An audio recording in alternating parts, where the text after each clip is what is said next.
Gluten, terror of your intestinal tract, bane of your latest push to lose 20 pounds. Gluten makes you feel heavy, lethargic, fat. Turn on the news and you'd think everybody who cares about their body agrees that gluten is some sort of weedy poison.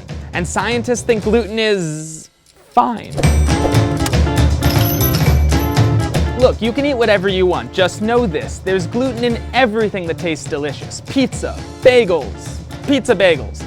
Gluten is a protein found in wheat, barley, rye, and other grains. It helps bread rise and it gives snacks that chewy, doughy consistency. Brittany and I have been managing our food allergies to dairy and gluten for years now. So I have a few dietary restrictions. I'm gluten intolerant. Well, gluten was giving me a really hard time, so I had to tell it to off. Ever since a few celebrities swore off wheat and began preaching pseudoscience to the masses, sales of the specialty food have skyrocketed, with gluten-free foods expected to earn the industry $15 billion by 2016.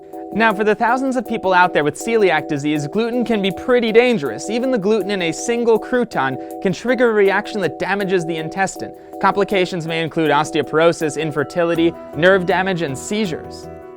But for virtually everyone else on the planet, a gluten-free diet just doesn't make much sense. For instance, there's absolutely no scientific evidence to suggest that gluten-free diets have any effect on weight loss. People who do lose weight after going gluten-free often have veggies to thank for the slim down. When you shun cakes and cookies for carrots and lettuce, you lose weight.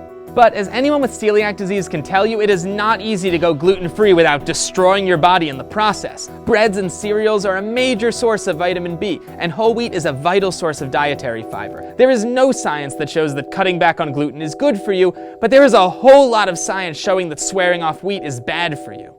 And in any case, you are not sensitive to gluten. One frankly hilarious study examined 37 people claiming to be sensitive to gluten and found that not one of them had any sort of gluten sensitivity. Just to prove their point, the researchers then gave each participant gluten-free food, but told them it was packed with gluten. Naturally, the self-proclaimed gluten-sensitive participants freaked out and began inventing symptoms left and right.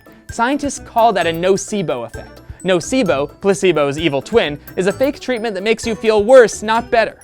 And that's really the point. Gluten-free diets are a $15 billion industry scam based on bad science that preys on gullible fitness gurus who can't be bothered to take medical advice from actual scientists and physicians. So unless you've been diagnosed with celiac disease, if someone tries to convince you that going gluten-free is a good idea, that's junk science.